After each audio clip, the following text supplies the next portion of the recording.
Hana'nın sunumu çok güzel içgörüler içeriyordu. Fikir yaratmayla ilgili, sadece format değil, fikir yaratabilmeyle ilgili. Şimdi sırada Nenad var. Nenad 2013 Gold Content Marketing Awards'da ödüllü editör ve Slovenya'dan bugün Contentzone'da katılıyor. Nenad, here is your turn. Yes, when you...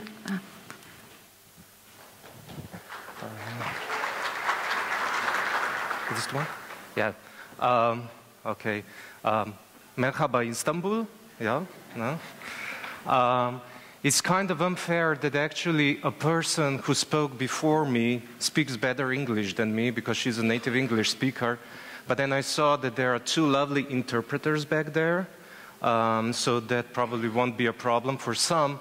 And I hope you get a pay raise after I finish because if I don't have many problems with me. Thank you Tuğçe for inviting me to Istanbul. This is my first time in Turkey, first time in Istanbul. And it was really surprising. While I was in Tokyo, there was a LinkedIn message, would you like to come to Istanbul? And I was like, well, hell yeah. And maybe speak to the Turkish crowd for the first time ever. I come from Slovenia. There's actually 7 times bigger population in Istanbul than in my whole country, so it's a really tiny country. Actually, there's bigger population in Şişli, it's called Şişli, where we are right now, than in my capital where I live, actually. So it's really interesting to me that people in Turkey then find us from such a small country somewhere in the European Union. Supposedly that means we are advanced or something, and that we come here. And what's even more interesting, I'm not the only person from Slovenia here. I just found out this week, and here's another person, Andraž, who's gonna speak tomorrow. So we must be a really talented bunch, or really loud, so people know that we exist, because we are so small. I made a good friend with a taxi driver last night while we were trying to find a hotel together, and although I don't speak Turkish, he doesn't speak English, I understood he was saying, the only thing he was saying was traffic problem, see traffic problem, so I learned some Turkish on the way. Okay, but enough about this. I'm gonna talk today about cross-media content marketing strategies, what makes them effective. My presentation is done in a way so that I could satisfy 2 groups of marketing people here in the room. By the way, Hannah Bobena, for the Twitter, that's a brilliant idea. I couldn't believe it when I saw that. So those who know the song from the 60s, I think, will understand that.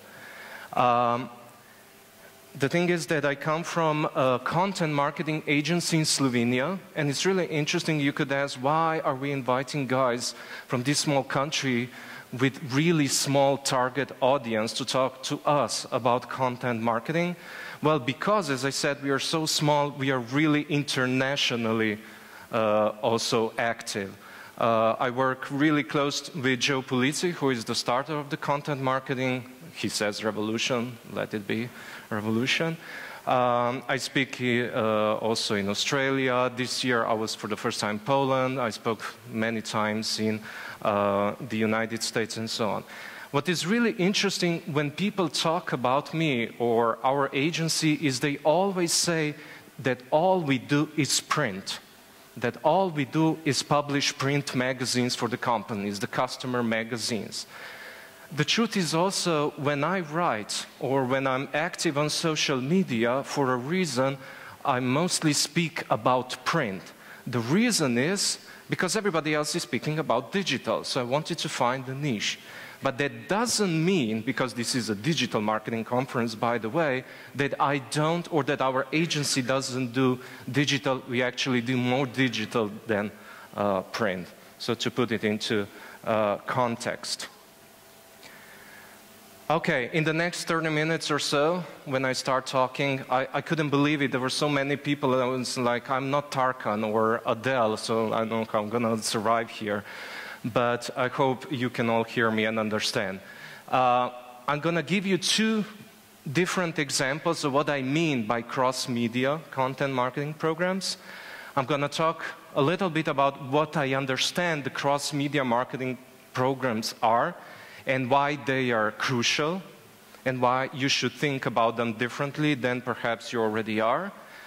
And then I'm going to go back to basics, because all my presentations are usually based on my own frustrations with dealing with clients or other people who are trying to sell any kind of marketing. It's amazing to me that the first thing, still, when a client comes to us or anybody, they say, we need a new Facebook page, could you do it?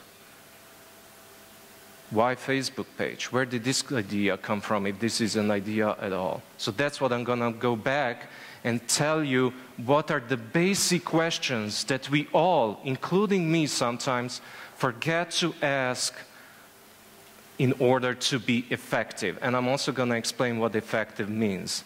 And then the third example, a little bit more boring, so I can show you that it's not all about Coca-Cola or Apple or anybody else, but that even people who work in non-governmental agencies, for example, people who need donations, charities, and so on, can also use this program successfully.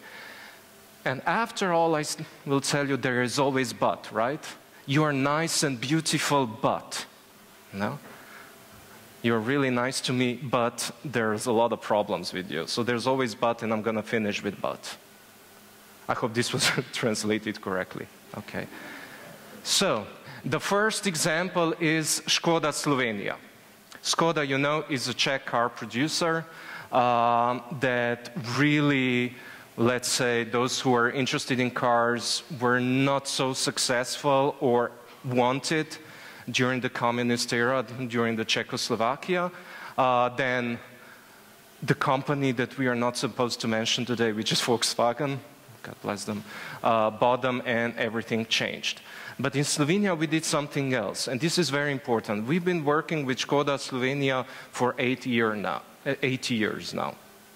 And what we are doing, and what everything that all people work in content marketing is, we are like a submarine. Maybe not the best days to talk about this stuff, but okay. So submarines. There's a lot of stuff going on down there in the sea, within the sea, that we don't know. But there is always some reaction, or there's always some action that happens because of what we've been doing down there that nobody sees. Let me explain what I mean by this. This is what competitors see in Slovenia. There are some stats that I can actually show you, right? About Škoda Slovenia vehicle sales. They were in trouble in Slovenia, but for the past 6 or so years, they've been growing, right? And they became the third most important auto brand in my country. That is all what we all see, right? The advertising. The advertising agencies have it really easy. They do a boom, right? A wow campaign. They get all these awards. Their clients are really satisfied because they got all these awards, and because the immediate reaction is always, for the most part, good and very loud. Everybody's writing it. So it's all we can see in traditional media. But this is something that nobody else sees unless you work in content marketing or you are the agency and this is your account, right? Because of the business, I can't show you or tell you exactly what each of these actually means, but you can guess some of them are social media tracking, some of them are test drives tracking. So what we can see is actually the connection or the correlation, but it's up to us to prove causation, of course, between what we do together with a client in content marketing, what cross-media activities we do, and how that in the long term brings business to them. So that's basically, let's say, an obstacle or a disadvantage for all of us who work in content marketing, is that we do a lot of work in a long-term relationship and we bring results, but it's not something that everybody else sees. For the advertising, anybody that can buy newspapers, everybody who watches television sees that advert, right? But if you are not a target audience, and I'm going to go back to that later on with content marketing, of this specific product or service, you have no idea that this is going on. You have no idea. If we don't deem you or define you as a member of target audience that we want to target with all these activities and all this media, then you don't know that they even exist. That's the other thing with content marketing, because you're targeting a specifically well-defined target audience.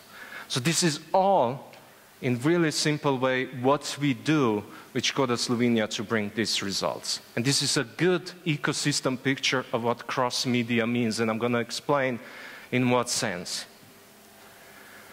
So print, digital, social media, whatever you want to call it, lead generation, dashboard tracking, real-time tracking, something that you can learn, as we learned that we actually persuaded men and even B2B, but we still have problems with women in Škoda, so we have to make some changes to persuade them as well that Škoda is really worth it.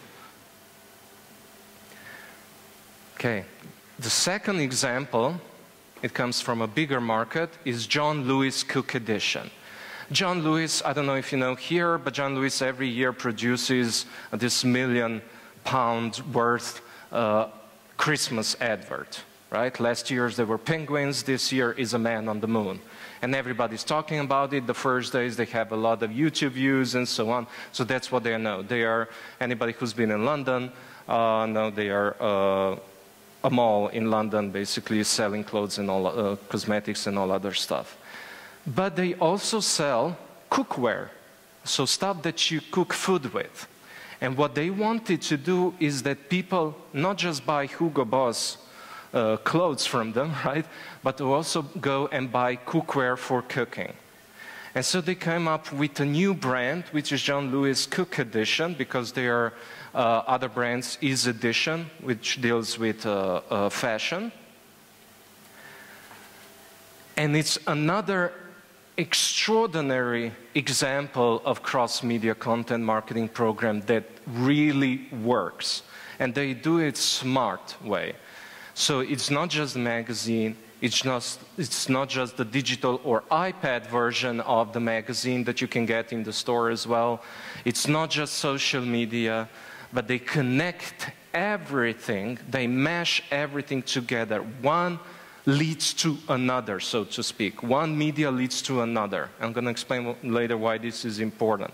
When you go to a store and you see those cookware, there's also pictures, you basically know where you saw that cookware and how that cookware, for what food it was used, so that you can remember and actually purchase that product. If you go to their YouTube page, you can see that while, which is very, let's say, fashionable right now to watch cook shows, right? While you're watching, you can in between click on the links to that specific product that's been used in the video to produce, I don't know, muffins or whatever. So go online and check this. I would put a video on, but for some reason everything works fine at home, but when you go to a conference, videos never work, nothing works. You don't know how to use computer anymore, so I don't do that anymore. Just say, go online and check it yourself at home, because I feel stupid then. Okay, so these are two examples, but what we are talking about is cross-media content marketing. It's amazing to me that many marketing or PR professionals, when they talk about cross-media content marketing, they mean by producing a magazine, putting it into a PDF format, and put it online. So something making it from print into PDF and putting it online, it's not cross-media content marketing. Or put it so you can browse it, you know, like using edition or issue and so on. That's not cross-media content marketing. It's not. It's more of how you use different types of media to work with each other, for each other, to bring people into doing something. So let me explain this with the words of Julia Hutchison, who was before Content Marketing Association president. The key to success is to know where exactly customers are interacting and how to translate the brand to the media that they're using to do this. So that's why I'm saying making a web page and then changing it into a magazine doesn't work. It's not cross-media. Or making a print magazine or catalog and just put it in PDF and expect that everybody who works very hard at work and comes late in the evening, and there are children and husbands and wives, and then at 11 p.m. they will lay down in their bed, open their computer and say, I'm going to read this PDF right now because I feel so great, right? It never happens. It's just a waste of time, money, and everything. That's not cross-media. What this is important is that you have to know the characteristics of each medium. So if you are making an app, I don't know, for iPhone, iPad, or whatever you're using, then it has to be like an app, to say it really simple. If you're making a digital magazine, it has to look like the way that you use computers or read, how you read on the digital platforms. It can't be copy-paste. Copy-paste is forbidden because it's useless. That's the biggest mistake that we all make. And so this could mean anything through magazine, website, social media, but what's even better, even though I'm in love with print, if I could choose, I'd only do print and nothing else.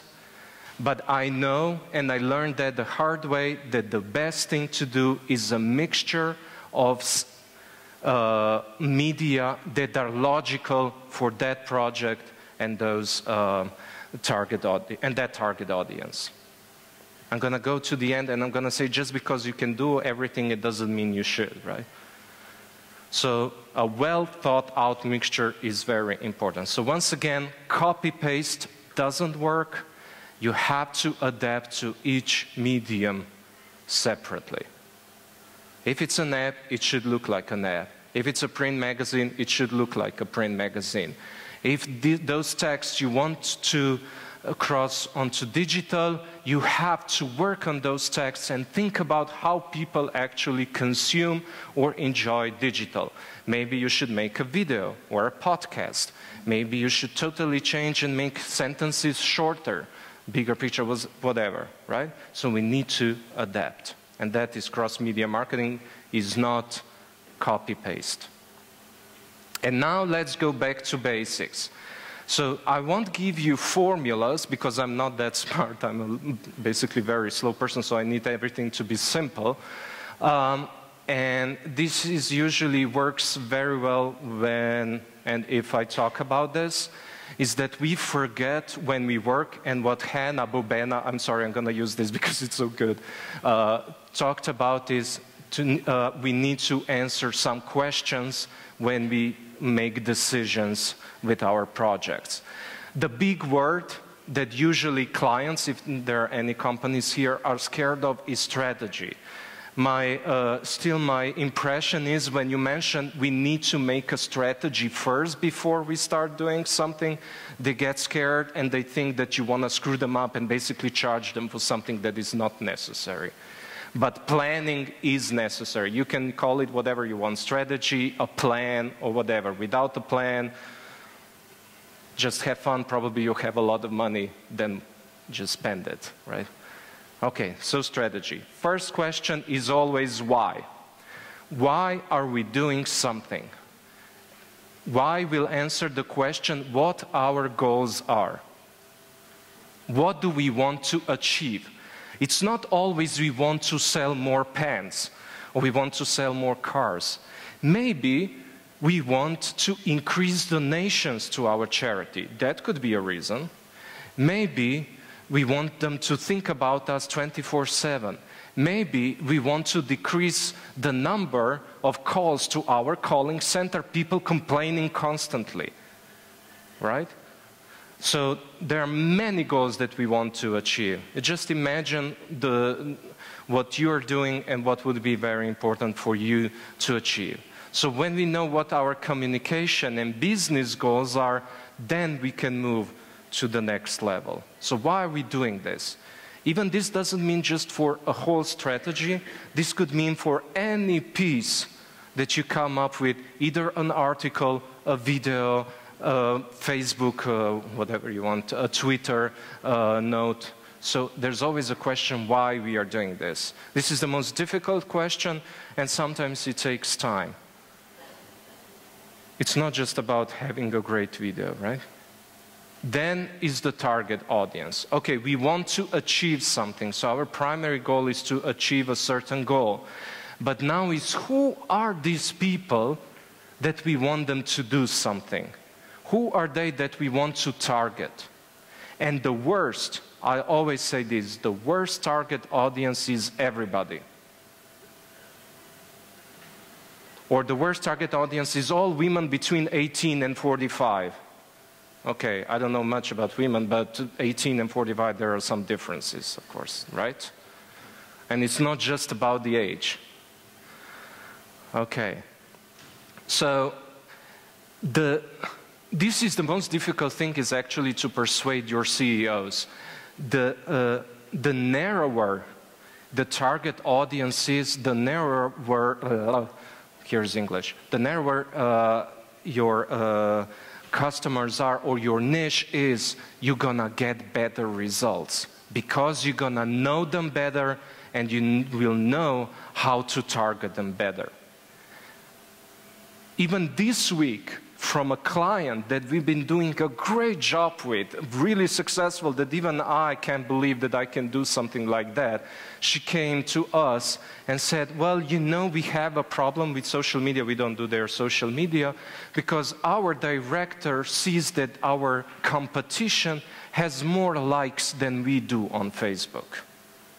So what we're gonna do to actually make him happy so that we will have more likes than our competition. Totally, for them, and I know they're doing Facebook marketing and social marketing themselves really well, this is a totally wrong question, right? How many likes you get for KPI today? So it's sometimes better to have 10 quality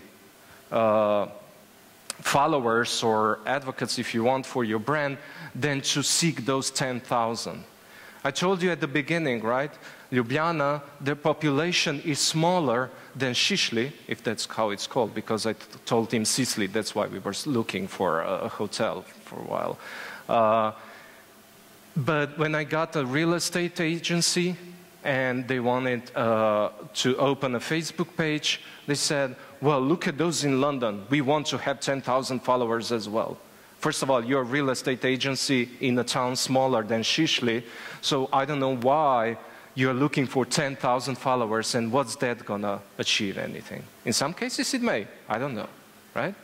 So never say, well, who's the target audience? All women in Turkey, you know, because I suppose women in Istanbul and somewhere down south, they have all the same aspirations, they all live the same life, right? Somewhere in the mountains or whatever, at the seaside. Probably not, right? Okay, so we have two questions. We know what we want to achieve, and we know who we are targeting because we want them to do something so that we, in the long term, can achieve those goals. The next is then what? When we know the target audience, we know what their problems are, we know what their pain points are, we're supposed to know. And then we can say, what exactly can we talk to them about? If you're a producer of windows, right? Men in here mostly, I don't know, have problem, we don't know how to wash windows, right? So we do it once in 4 years when somebody comes and or somebody else does it. So that's, for example, my pain point. And if I was a member of the target audience, that is one of the things that you can teach me and help me improve my life. For example, why is Harvard Business Review so popular? It's a digital platform with a great magazine, right? And all, no, now I used everybody. Most of the business professionals read Harvard Business Review, which is another basically content marketing great program for Harvard Business School, right? because it helps them make better decisions. They are always trying to find new solutions. Oh, I'm gonna fall. New solutions for their business and to increase sales, to increase the number of employees, to retain the number of employees, and so on. Okay, so we have 3 questions answered. Wow, this is taking a long time. This is really difficult. And then how? So I said the worst thing you can say is that target audience is everybody. And another big mistake that I mentioned a couple of times today is that you think of the media first and then the content and consequences and results after. It always starts like that. We want a new Facebook page, we want a blog, because everybody has a blog in, I don't know, 1999. We want an intranet, we want an event. And then the question is, okay, let's go back. Why? I mean, what are you going to do on Facebook today in 2015 that you haven't been doing so far? And is this really the right platform for you? And now I'm even asking the wrong questions. So it's always about goals first, target audience, content, and then we choose the format that we're gonna use. It's not, I want to make a video. We have this new great program, let's make a video, when everybody's talking about how this great product is. It still happens that I just was, for the first time, I took over a big client in Slovenia, and I was there in their big monthly meetings when they're discussing content and giving ideas, and I saw their problem, because they were thinking media first and content second. So anybody who was participating was talking, yeah, well, I don't know what I would put on this portal that is for this target audience. Let me think what we have. Instead of just throwing out ideas and let us then take care of that in what format is the best or what medium is the best for this kind of content, for this type of target audience. Okay, and now you start working, and there comes the third biggest problem. For some reason, at least in my country, not so much in America, in the United States they're really good at it, and even in the UK in a way, you have to measure what you're doing. And when you measure, you find a lot of stuff, and after finding those stuff, you need to adapt. A strategy that I mentioned earlier is not, this is an English word, made in stone, basically, right? So it must be flexible. We have to constantly adapt. The damn Google and Facebook, they've been changing rules all the time, constantly. And that's why we need to adapt. Measuring doesn't mean necessarily that you have a lot of money and that you hire an agency who's going to do all these surveys for you so that you can see how successful your content marketing program is. There's so many, and probably Ian's going to later talk about it, tools available that are also for free.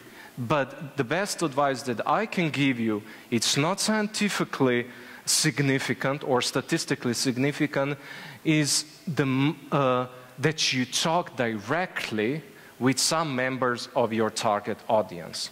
That you are an editor or a content marketing professional, that you just call some of them or meet them. It's not necessarily a focus group, but just talk to them in an unofficial way. Because what I also found out is, okay, that's not something that I came up with because being so smart, but people like to show themselves or present themselves smarter than they actually are. And so we had an example when we had a survey, and the question was, what would you prefer, bigger pictures or more text? And the majority, and those were workers in the production of a company, for the majority they answered more text. Oh, really? That's interesting. And the next question was, well, what do you otherwise read or do in your spare time? And they basically listed all tabloids that have bigger pictures and less text, right? So when you ask people questions like that, sometimes they will give you the wrong answer. But the most stuff that I learned about target audience of any is when I talk to them directly. And it's amazing to me that they are actually talk to you. Hi, I'm an editor or either of that website or whatever. I would just like to ask you a few questions.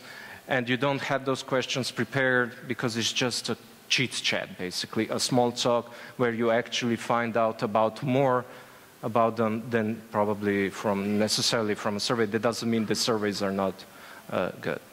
So the other thing is that what you always have to include in your business relationship with your clients is you have to measure the results of your work. For some reason, at least in my country, I don't know how it's in Turkey, they don't want to give money for doing any measurements. Let's just do these great ideas that you gave us and let's just do it. But who's going to measure it and how are we going to adapt to them, right? But they're going to see it, right? The competition has more likes, so something doesn't work probably. Okay, so these are the 5 basic. I apologize for those who are really advanced and already know this, but usually forget about this stuff. These 5 questions are really important in order to be effective. And why am I mentioning these 5 things? Because both Škola Slovenia, both John Lewis Cook edition, and the next one that I'm going to show you, this is why they are effective. If you look at their how they do it, you can actually see that this was done in this way. Or if you look at their memos, what they did, you will understand this is exactly what they did. This is really simplified, but there's always an answer to that. And the other one is the Institute of Chartered Accountants in England and Wales. I hope I won't faint because I'm going to fall asleep when I see this. Accounting, I apologize if anybody is from there. I just don't understand why the things that you do and why you do it, and it doesn't really impress me and so on. But that doesn't mean that it's because it's boring to me. It means that I'm not the target audience. For them, it's really exciting. You should see my sister when do stuff, right? And they do the same thing. So it's not Coca-Cola, it's not the car industry, it's the content industry. And what they do, they are a really tight community and they have a really great content marketing program in order to make themselves better and more efficient at work. And this is another example of cross-media content marketing program that is effective. It's a not copy-paste program or a project where you have a magazine and then make it into PDF and change it everything and so on. They know exactly what media they use, what the characteristics of that medium is, and how to take full advantage of each medium so that all together they can be an effective program and achieve those goals that they do. Okay, but here we are, or because of the translation, however, just because you can, it doesn't mean you should. That means, let's say, oh, Nenad had this, let's say, supposedly great presentation today, so let's go back to the drawing board and open Facebook, let's open Instagram, let's open iPad, let's do the magazine, let's do the website, let's do all this. Just because we can do all these things, it doesn't mean we should.